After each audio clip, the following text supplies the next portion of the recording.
इन बुढ़िया ने पूछ लो किसा सुख से इनके जी ने।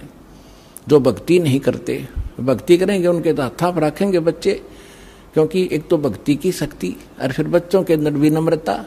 यहाँ आप देख रहे हो, कोई कितना का, कोई किसी की बहन, कोई किसी कितना तो भाई आया हुआ है, और सबको इतनी आदर देते हैं, बूढ़े बुजुर्ग भाई बहनों को, अपनों को भी ना दिया जाए। यहाँ पर यहाँ आकर जो ऐसा नम्र होंगे तो घर में क्या वो ऐसा भाव नहीं बरतेंगे, तो सुख भी इसी तरीके से उस वृद्ध अवस्था में भी होगा। और फिर भगवान की भक्ति साथ होगी, 100 रोग कटेंगे। बुढ़ापे में तो सारे तो दुख हो जाया करें, शरीर भी कंडम, रोग भी घर करें, आँखें दिखे नहीं, बालक भी गुर्राव है।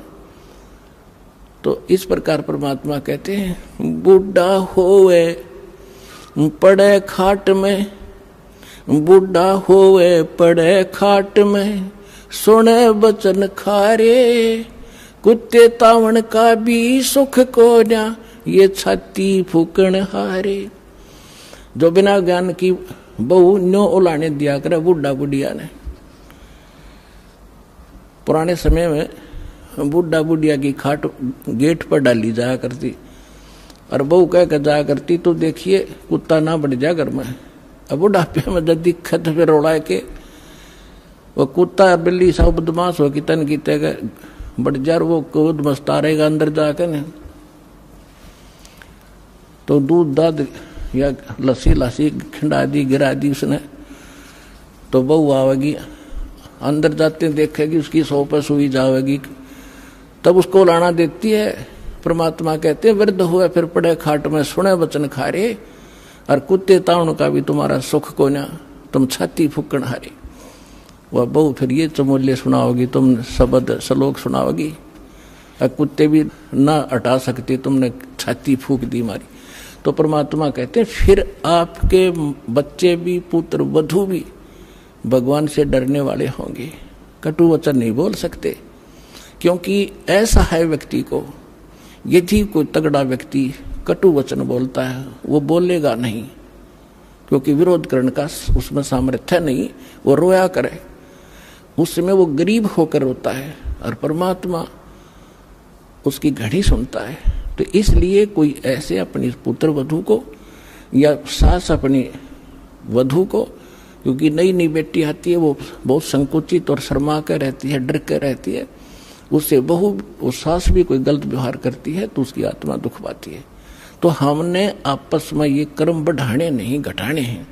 तो इस ज्ञान से ये भी आपके अंदर एक पैमाना बना रहेगा कि नहीं, दुख नहीं देना चाहिए, स्वयं दुखी खो लेना चाहिए, दूसरे को दुखी हम नहीं कर सकते। अब क्या बताते हैं कि संसा शोक सराय में सूतक दिन राती, और जीवित जग में जूते पड़े फिर जम तोड़े छाती। अब यहाँ तो सारे उम्र दुख में काटेगा, बुढ़ापे में बूढ़ा स्वयं दुखी, फिर ऐसे व्यवहार से भी तंग, और अगले जन्म में कहते हैं फिर बिना भक्ति किए हुए प्राणी को यम के दूत घसीट के ले जाते हैं, उसकी टट्टी और पेशाब निकल जाता है, उसको आकर इसी भयंकर शकल दिखाई देती है। अंत समय में उसकी गर्दन दबा दी जाती है, सूक्ष्म रूप से जबान बंद कर दी जाती है, वो बोल भी नहीं सकता। और जो भक्ति करते हैं परमात्मा की, ऐसे जाएंगे जैसे ऐसा स्वप्न होगा जैसे सत्संग में चलते हैं, वहां भगत दिखाई देंगे, अरे कहाँ जा रहे हो, क्या हो, बरवाला चलते हैं, चलो भाई चलो चलो, ऐसे छोड़ कर भाग लेगा शरीर को, जैसे रजाई छोड़ कर भाग लिया करें गुरु जी को देखने के लिए। और फिर ऊपर जाएंगे त्रिकुटी पे, सारे निकलते दिखाओगे यहाँ से गणेश के कमल में, फिर सावित्री ब्रह्मा वाले लोक में कमल से होते हुए, फिर ना भी विष्णु जी और लक्ष्मी जी के लोक से होते हुए, सबका अकाउंट क्लियर करवा के फिर वो जैसे कोई जाते हैं ना कहीं पर नए स्थान पर, तो पीछे पीछे सारे उसका अनुसरण ही करते रहते हैं, यहाँ भी यहाँ ये कर ले, बता कर ऐसा यहाँ कर, अच्छा यहाँ से कर दे, यहाँ जूते जमा करा दे, यहाँ जोत का सामान जमा करा दे।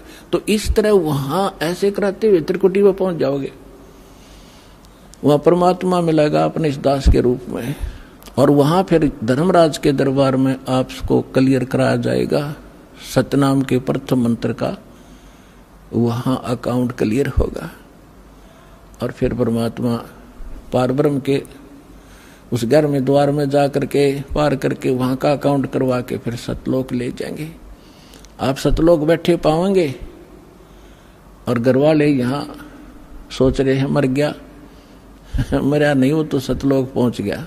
हरना कुछ में मैं करे, यहाँ की इस भौतिकवाद की कितनी इसके अंदर कमजोरी है, जिसके ऊपर आमांडी पाके बैठे थे। कहते हिरण्यकशिपु ने पूरी पृथ्वी पर शासन बना लिया था अपना, और न्यू कहता मैं ही हूं, मैं भगवान हूं। हल्दी की गांठ प्राप्त करके 5-4 वर ले लिए ब्रह्मा जी से, सुबह मरू ना शाम मरू, दिन में मरू ना रात मरू, पशु से मरू ना पक्षी से मरू, मनुष्य से मरू ना फलाने से मरू। और फिर बस इससे अपने आप को मान बैठा, आई एम गॉड, मैं हूं सब कुछ। तो परमात्मा कहते हैं सूक्ष्म ज्ञान में, हिरण्यकशिपु में मैं करे पूरी पृथ्वी का राज, ऐसे नरसिंह ले गया जो तीतर को बाज। कहते यह ब्रह्मटी होगी इन लोगों की। हिरण्यकशिपु छाती तड़वाई, ब्राह्मण बाणा और कर्म कसाई। बगैर ज्ञान के भक्ति भी करता था, ऐसी सिद्धियां भी प्राप्त कर ली थी जिसको उससे भ्रम हो गया कि मैं सब कुछ बन गया। तो परमात्मा कहते बिना ज्ञान के हिरणा कुछ छाती तोड़वाई और ब्राह्मण बाणा और कर्म कसाई। वो तो भगत दिखाई दे, ब्राह्मण माने भगत भी होता है, वो तो भगत और भक्ति करे, और कर्म कसाई वाले तो कहते ऐसे लोगों की छाती टूटिया करती है, भगवान ने उसका पेट पाड़ के गिर दिया। हरना कुछ छाती तोड़वाई और ब्राह्मण बाणा और काम कसाई। कबीर लूट सको तो लूटियो, राम नाम की लूट, पीछे फिर पछताओगे, प्राण जहांगे छूट। अब ये बात आप पहले भी पढ़े पढ़ा सुना भी करते, लेकिन आज सुनोगे ना आपकी छाती में लगेंगी सारी, क्योंकि अधिकारी के बिना ये अमल में आ ही नहीं सकती। और परमात्मा की दया इस दास पर है। आपको दास बार बार समझाता है, दास एक जीव है, लेकिन समर्थ के संग में उस परमात्मा ने दास को अपना मान लिया, और दास एक चलता फिरता पावर हाउस है थोड़े पावर का, जो इस पूरे संसार ने तो पर्याप्त है, इतनी पावर है दास को दे रखी है। पूरे विश्व को इंक्लूडिंग ब्रह्मा विष्णु महेश तक को इस दास के पास तो मालिक ने, क्योंकि ये ऊपर से आ रही है पावर। अब जहां कोई पावर हाउस है बरवाला में, वो पावर हाउस से खोखा है और उसका कनेक्शन थर्मल प्लांट से है, जहां बिजली दिन रात बनती ही रहती है, वहां एंड होता ही नहीं। और इसकी अपनी अक्षमता है, ये बरवाला के लिए पर्याप्त है। और लेकिन वो लाइट आ रही है वहां से, अगर यहाँ को जरूरत ज्यादा बढ़ेगी तो इसकी अक्षमता भी बढ़ जाएगी, लेकिन लाइट आ रही है पीछे से ही। तो उस परम पिता से, कबीर भगवान से, सतलोक से दास के पास वो पावर आ रही है, और आगे कनेक्शन दास आपको उसी पावर से दे रहा है। अब क्या बताते हैं, कबीर जिव्या तो वाहे भली, जो रटे हरि नाम, नहीं तो काट के फेंक दियो, यो मुख में भलो ना चाम। परमात्मा के नाम के जाप की कितनी महिमा बता रहे परमात्मा। वैसे तो जीव्या बहुत काम आवे, खाना खान में भी काम आवे, और भी कड़वा मीठा चाखण के भी काम आती है। परमात्मा कहते हैं यदि इससे आपने भगवान की भक्ति और उसका गुणगान नहीं किए, तो इस चाम की इसे अच्छे जगह पे मुंह ताम सबसे उत्तम मानना है, इसमें कति आवश्यकता नहीं। ये जीव ना तय फिर ईसा जुल्म करेगी। कहते हैं तय पराई आत्मा जीव बांध तलवार, या जीव तलवार का काम करेगी। एक कमजोर व्यक्ति को एक तगड़ा व्यक्ति, बलवान व्यक्ति कोई अपने मुख से ऐसे वचन कह देता है, अब उसके साथ ना प्रतिशोध कर सकता, ना उसको कुछ जवाब दे सकता, बैठ कर रोता है। उसकी आत्मा को जख्मी कर दिया उस नीच व्यक्ति ने इस जीव वाली तलवार से, वचन से। तो परमात्मा कहते हैं यदि इस जीव का सदुपयोग नहीं किया, भक्ति नहीं की, तो इसने काट के फेंक दे तो अच्छा। कितनी महिमा बताइए। फिर क्या बताते हैं कि नर से ती तू पशुआ की जय गद्दा बैल बनाई, ये 56 भोग कहाँ मन भोरे की तकुर्डी चरने जाई।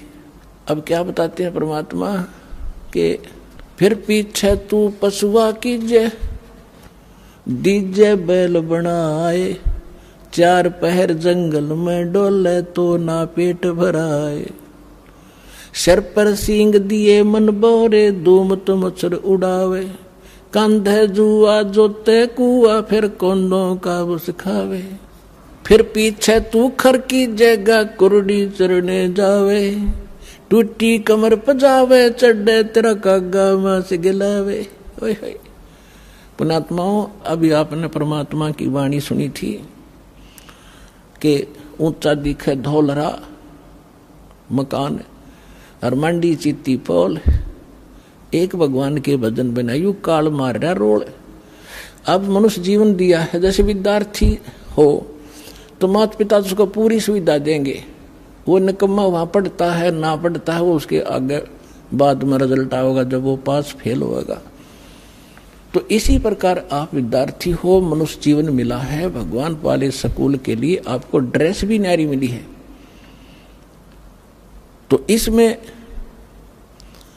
आप यदि सत भक्ति नहीं करते हो तो फिर आपके साथ के बीतेगी। कहते हैं फिर पीछे तू पशुआ की जय दीजे बैल बना। ओए होए। तो अब हम समय पर भोजन खाते हैं।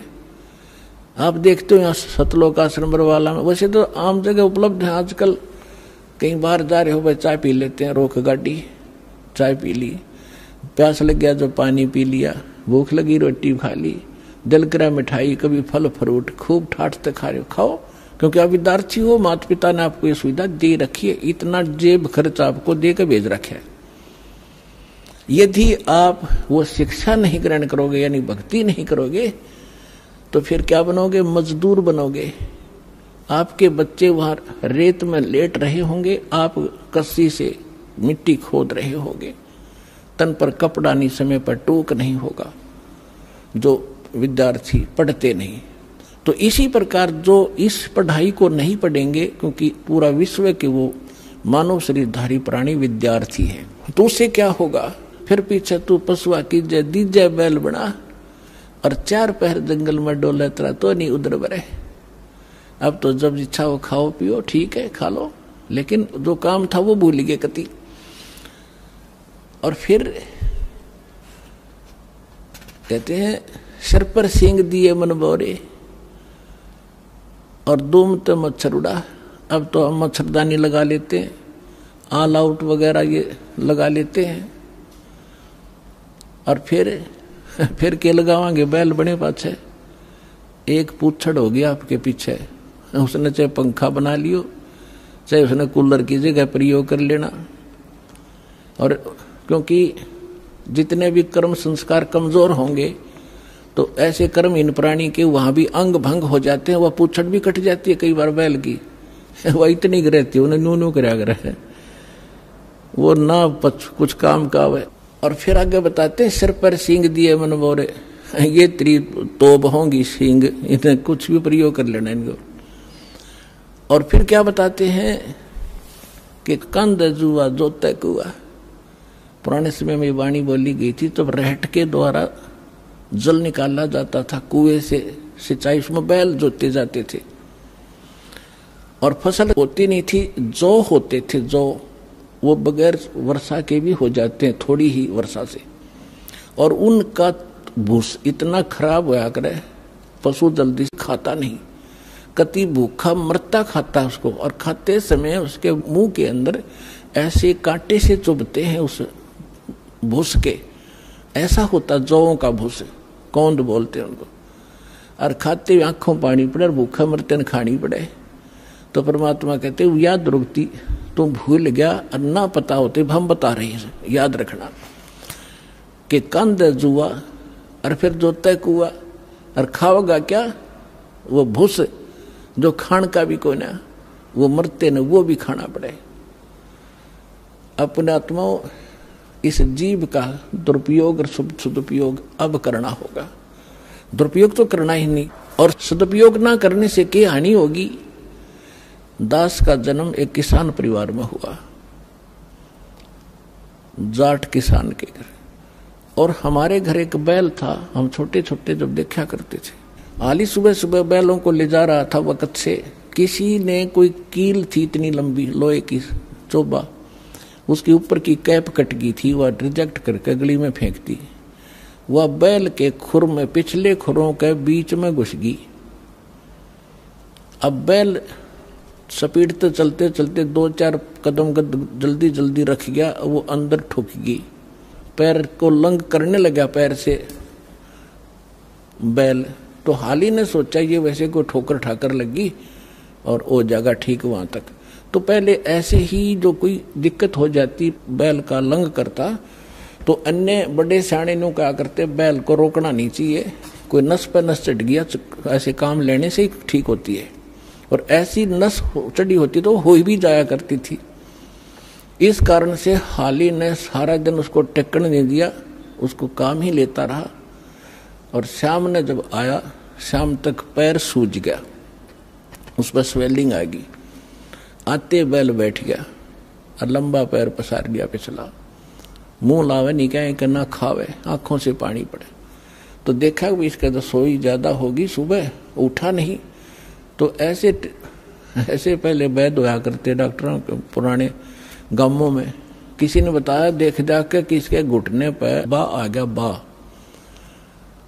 अब सोई चढ़ गई ऊपर घुटने ताई, वह कीला गिरी खुरा में, ट्रीटमेंट हो रहा घुटने का, उसका पट्टी बांधे गरम गरम। अब वो बता नहीं सकता बोल के मुझे कहाँ पीड़ा है। और जब अफलातून पाक रहा था, जो सोचा था मेरी ऐसे ठाठ रहेंगे, तो परमात्मा कहते तू जाने मेरी ऐसे नहीं बहेगी, ये तो हरदम लेखा भरना रे। तो 1 महीने 20 दिन के बाद वो पैर पक्या, वह कील वाला स्थान तो नीचे खुरों में था।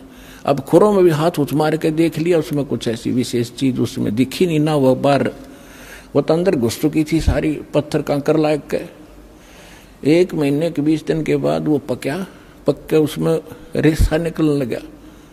जब देखा घर वालों नृत्य रहेगी तो भाई यहाँ समस्या है। फिर कोई बुलाया ऐसे ही, वो चमटी सी ले रहा था नकचुंडी, उसने उसको करेल करेल के कील निकाली बाहर, वो तरेगी इतनी लंबी। तब वो बैल पुनः ठीक हुआ। तो पुण्यात्माओं उस दिन के बाद दास का ऐसा झटका लग गया। वो बात फिर बाद याद आने लगी, जब मालिक की वाणी पढ़ने लगे, रोंगटे खड़े हो जाते। अब वो ये नहीं बता पा रहा, इस जुबान से जीव का प्रयोग नहीं कर पा रहा, मुझे कहाँ दर्द है और कितनी झेली उसने उस संकट को। तो यहाँ परमात्मा कहते हैं सुखदेव ने 84 भुगती बना पजावे खरवो, तेरी क्या बुनियाद पुरानी तू पेंडा पंथ पकड़वो हो। ये सूक्ष्म वेद है, इसकी एक एक पंक्ति का एक न्यारा न्यारा अलग अलग अर्थ बनता है। अब क्या बताते हैं कि सुखदेव एक ऋषि हुए हैं, महर्षि। उन्होंने भी 84 लाख योनियों का कष्ट भोगना पड़ा। और बना पजावे खरवो, वो कुम्हार के पुजावे पर गधे की योनि उसने भी भोगी। एक समय सुखदेव जी जब उसकी दिव्य दृष्टि काम करने लगी, पीछे आगे का उसको पता लगा, तब वो खुद बता रहे थे कि एक बार में बड़ी साधनाएं की, स्वर्ग भी गया, राजा भी बना, और फिर एक समय में गधे की योनि भोग रहा था। अंधा हो गया, धनी ने छोड़ दिया, कुमार ने 2 डंडे मारे और कर दिया चलता। मैं चलता चलता एक पगडंडी पर जाता जाता जंगल में पहुंच गया। वहां एक नाला था, इक्का दुक्का व्यक्ति वहां से आता जाता था। उस नाले के निकट जाकर मैंने सोचा जंप लगा ले, उसका मुंह फंस गया, आगे मुंह टिक गया, गर्दन और पीछे से कमर फंस गई, उसमें फट हो गया, पुड़ी बन गया और पैर लटके नीचे। अब वहां किसी ने मुझे निकाला नहीं, क्योंकि सारा दिन में एक आध व्यक्ति जा उस रास्ते से, मेरी पुड़ी बना ली। 1 हफ्ता 10 दिन में भुगत का मेरा भूखा और प्यासा। अब मुझे वो सीन दिखाई देता है, मैं उठकर बैठ जाता हूँ, अपनी भक्ति करता हूँ। तो यहाँ परमात्मा कहते हैं सुखदेव ने 84 भक्ति, वो साधना करते करते सुखदेव जैसे ऋषि जो साधना तुम कर रहे थे जिन भगवानों की, उन पूजाओं को करते करते सुखदेव जैसे महर्षि भी 84 लाख योनियों में कष्ट उठा रहे हैं। और आपकी क्या अवकात है, तेरी क्या बुनियाद बनानी। छोटी मोटी मंदिर में घंटी मार के और जय गणेश देवा करके तू पार हो जाएगा, या इस संकट से पार हो जाएगा। तो पेंडा पंथ पकड़े, वो पेंडा यानी मार्ग, पैडा वे ऑफ वर्शिप, पूजा का वो मार्ग, वो रास्ता ग्रहण कर। कौन सा? जो हम बताने आए हैं, जिससे तेरा यहां भी सुख हो और परलोक भी सुधरे। तो पुण्यात्माओं प्रसंग चला था कि हम परमात्मा से डर कर रहें और उस परमात्मा पर विश्वास करें। और उसने हमें ये सिखाना चाहते हैं कि तुम भगवान पर विश्वासी बनो। अभी आपने परमात्मा के भोग के समय परमात्मा की वाणी सुनी थी, मोकू का ढूंढे रे बंदे मैं तो तेरे पास में। सब कुछ नकारा करके क्या बताया है, कहे कबीर सुनो भी साधो मैं तो हूं विश्वास में। यदि आपको यह विश्वास हो गया Kabir is God, Kabir is supreme God, तो राहत भगवान देगा। और जो आपके मन में शंका संशय रहेगी तो मालिक सहारा दे नहीं पाओगा, आप केवल वर्क डन ही प्राप्त करोगे। तो उसके लिए दास का प्रयत्न रहता है कि आपके हृदय में सब शंका हटा के और परमात्मा को परमात्मा जचा दूं, और तभी आप आगे बढ़ोगे। जब आपको विश्वास होगा कबीर इज गॉड, इसलिए रह कर ये सत्संग सुनाए जाते हैं, प्रमाण दिखाए जाते हैं, ताकि आपकी शंका कति मूल से नष्ट हो जाए और फिर कबीर साहब रह जाएगा। आज तो हम उसको कवि समझ कर रिजेक्ट करे बैठे थे, लाल को कौड़ी समझ रहे थे और कौड़ियों की गठड़ी बांध रखी थी।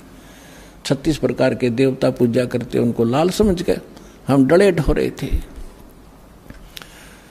परमात्मा कहते हैं चारों युग में मेरे संत पुकारे और कूक कहा हम हेल रे, हीरे माणक मोती बरसे ये जग सुगता ढेल रे। हम चारों युगों में ये ज्ञान बताया कर चले गए, हमारा किसी ने नहीं सुना। ये पर भी लेन जात है दुनिया, हमारा ज्ञान किन्हें ना सुनिया। ये केदारनाथ पर जाकर मर गए हजारों की संख्या में, और हमारा ज्ञान किन्हें नहीं सुनिया। कितना आसान तरीका, कैसी यहाँ परमात्मा ने अपने बच्चों के लिए सुविधा दे रखी है। ये आपका पिता है, ये आपके पिता का घर है। अपने पिता के घर पर ये सुख प्राप्त हो सकते, इस पृथ्वी पर आपको मिलेंगे नहीं।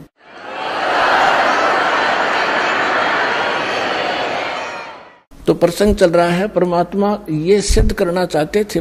परमेश्वर कबीर साहब जी एक झोपड़ी बना करते थे, कपड़ा बुना करते थे, और कपड़े के बुनाई की जो मेहनताना आता था उसी से अपना परिवार पोषण करके दिखाते थे। परमात्मा का अपना कोई निजी परिवार नहीं था, उसका तो सारी सृष्टि परिवार है। उनका पत्नी नहीं थी, 2 बच्चे आपको बताया था, सत्संग में बहुत बार बताता है दास। लड़का एक लड़की, किसी की फड़क निकालने के लिए वह जीवित करे थे, और वो बच्चे फिर अपने बेटा बेटी रूप में रखे थे।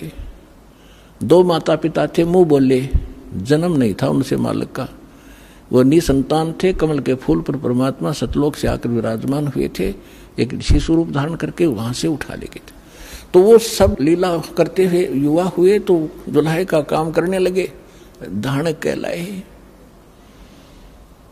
परमात्मा कहते मात पिता मेरे कुछ नाही, ना मेरे गरदासी, हर दुल्हे का पुत्र आण को आया, जगत करे मेरी ऐसी। तो परमात्मा उस समय ये ज्ञान दिया करते थे, और साथ में ये एक रिहर्सल, एक एग्जाम्पल कोड करके चले गए कि संसार में मेरे तो निर्धन कोई नहीं हो सकता, और निर्धन होकर भी नीत साबित रखे। जैसे दास ने बताया था कि आपको यहाँ बुलाने का उद्देश्य है कि आपको सब क्रियाओं से परिचित कराऊं, परमात्मा के लाभ को प्राप्त लेने की विधि आपके हृदय में जचाऊं, ताकि आपकी नीत साबित हो, दान करण की नीत बने। और धर्म दान करे बिना उभर नहीं सकते आप। जैसे दास ने कहा था कि किसान ने बीज बो दिया और खाद पानी डालिया नहीं तो सफल नहीं हो सकता। ओनली केवल मंत्र देण मात्र से आप सफल नहीं होगे। इसमें खाद पानी है, ये तो बीज है, मंत्र जो तीनों मंत्र है, और इसमें ये पांचों यज्ञ समझो खाद पानी है। तो ये प्रॉपर डालने पड़ेंगे, जैसे दास आपको गाइडलाइन बताता है परमात्मा की बताई हुई, तब आपकी भक्ति रूपी फसल पूरी होगी। तो उसके लिए परमात्मा भी यही क्रिया कराया करते हैं। जितना मेहनताना मिलता अपने निर्वाह के योग्य रख के बाकी को भंडारा धर्म में लगा दिया करते थे। कहीं सत्संग करने लग जाते वहां भंडारा कर देते थे। अब परमात्मा साथ साथ एक तत्वदर्शी संत की भूमिका भी कराया करें, वो उनके विधान में है, उनकी लीला में है। तो ये ज्ञान सुनाया करते थे जो दास आपको बता रहा है कि तीन देव की जो करते भक्ति, उनकी को दे ना हो वह मुक्ति। जो भक्ति करते नहीं वो अपना जीवन नाश कर रहे हैं, और जो शास्त्र विरुद्ध साधना कर रहे हैं ब्रह्मा विष्णु महेश तक की, वह भी अपना जीवन नाश कर रहे हैं। ब्रह्म तक की साधना करने वाले भी अपना जीवन नाश करें। केवल परम अक्षर ब्रह्म, उस पूर्ण परमात्मा की भक्ति से मोक्ष होता है।